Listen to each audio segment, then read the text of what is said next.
तो आज मीडिया के झूठ से लड़ने के लिए एक मीडिया चाहिए। अपने दम पर आपको ही खड़ा करने की जरूरत है। इसकी खबरों का अब एक ही चेहरा है, प्रधानमंत्री नरेंद्र मोदी। सुंदर चेहरा है। इस चेहरे के बगैर उसके पास कोई और सूचना नहीं है। अगर आप सांप्रदायिक नहीं हैं, मुसलमान से नफरत नहीं करते हैं, तो फिर गोदी मीडिया में आप क्या करते हैं? तो आज पत्रकार होने के लिए सांप्रदायिक होना और एंटी मुस्लिम होना पहली शर्त है। गोदी मीडिया के पत्रकारों ने अपने भीतर के पत्रकार की पहले हत्या की। यह बहुत जरूरी था कि पहले अपनी संवेदनाओं को, अपने पेशेवर क्षमता को, कौशल को वो मारें, तभी वो काम कर सकते थे।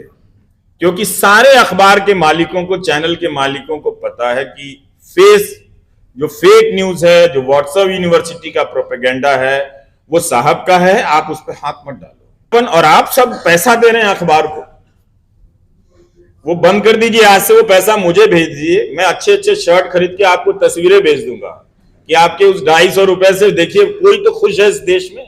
करते तो आप उसकी निगाह में आ जाएंगे। सबका मालिक एक है। तो इसलिए ऑल्ट न्यूज और बूम लाइव ने यह जिम्मेदारी उठाई, आउटसोर्स हो गया। ये छोटे छोटे संगठन मीडिया और सरकार के झूठ को अब फर्क करना बहुत मुश्किल है कि ये फेक न्यूज किसका है, सरकार का है या मीडिया का है, सरकार के लिए है या मीडिया के द्वारा फैलाया गया फेक न्यूज है। तो ये लोग अब लड़ रहे हैं। यह गोदी मीडिया भी अपने आप में सरकार का एक तरह से झूठ है। तो इसलिए जब आप मोहम्मद जुबैर की टाइमलाइन पर जाएंगे तो कमाल का काम मिलेगा। यह अकेला नौजवान सिर्फ भारत के फेक न्यूज की बात नहीं, इसराइल के समर्थन में जिस तरह के फेक न्यूज मटेरियल का इस्तेमाल होता है और जिस तरह से वो पर्दाफाश करता है, वो कमाल की बात है। तो ये सपना, ये करने का सपना मीडिया के भीतर के लोगों का होना चाहिए था, पर उसका नहीं है। जो हर 30 तारीख को ट्विटर पर अनाउंस करता है कि मुझे इतने पैसे की जरूरत है, अभी 1 लाख ही आए हैं, आप कुछ और पैसे दे दें। लेकिन विज्ञापन, और आप सब पैसा दे रहे हैं अखबार को, वो बंद कर दीजिए। आज से वो पैसा मुझे भेज दीजिए। मैं अच्छे अच्छे शर्ट खरीद के आपको तस्वीरें भेज दूंगा कि आपके उस 250 रुपए से देखिए कोई तो खुश है इस देश में।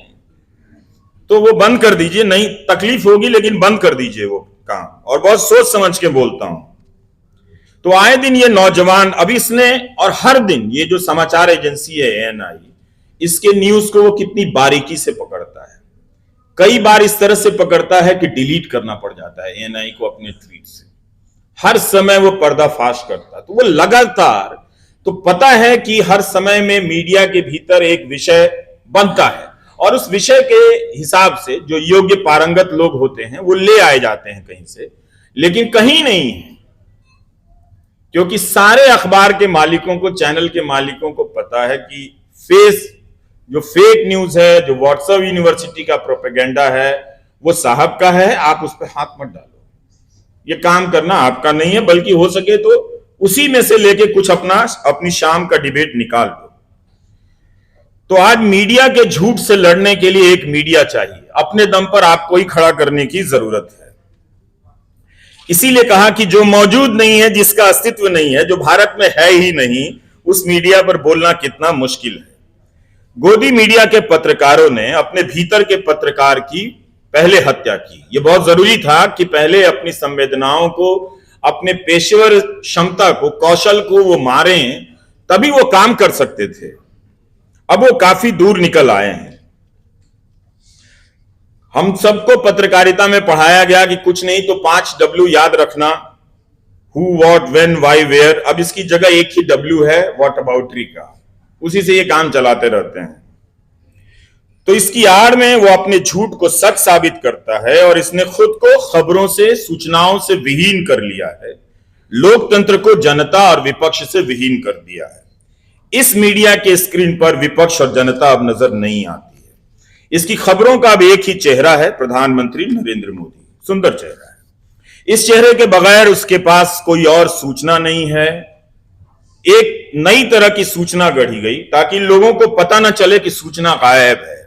इन 10 वर्षों में प्रधानमंत्री की लोकप्रियता अलग अलग राज्यों में घटती भी रही, बढ़ती भी रही, लेकिन उनके प्रति गोदी मीडिया एक समान से निरंतर निष्ठावान बना रहा। क्योंकि वह उनमें समाहित हो चुका है। वही उनके संपादक हैं, वही उनके समाचार हैं, वही उनके विचार हैं, वही उनके प्रचार हैं। आप सभी आचार हैं और बेकार हैं। इस मीडिया में आप मोदी, बीजेपी, आरएसएस, बजरंग दल सबके गुण देख सकते हैं, मगर विपक्ष को जब यह दिखाता है तो मरियल सा बताता है, उसका उपहास उड़ाता है, विपक्ष के सवालों को कभी जगह नहीं देगा, अदानी और पुलवामा को लेकर कभी सवाल नहीं करेगा। और इस तरह से दिखाता है कि वो दिखाई ना दे, उनका काम नजर ना आए, उन्हें जो भी समर्थन मिल रहा है उसे रिजेक्ट करता है। राहुल गांधी, आदित्य ठाकरे, तेजस्वी यादव, ये सब 50 के आसपास और उससे नीचे के नेता हैं उम्र के हिसाब से। तो ये नई पीढ़ी के नेता थे। इन्हें जोकर बनाकर पेश करेगा, इन्हें करप्ट बनाकर पेश करेगा। उस देश में जहां युवा नेताओं की बात होती है, वहां युवा इन युवा नेताओं को नहीं दिखाएगा, बल्कि 70 साल के नेता को युवाओं के नेता के रूप में लगातार पेश करता है। उनके काम करने के घंटे का प्रचार करेगा, उनसे सवाल नहीं करेगा।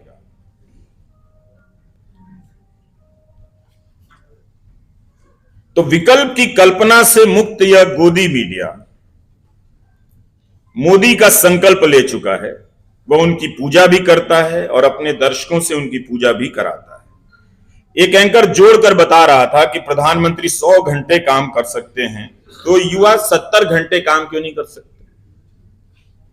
देश में बेरोजगारी है, काम नहीं है, कम सैलरी की नौकरी है, लेकिन यह उपदेश दे रहा है कि आप 70 घंटे काम क्यों नहीं कर सकते।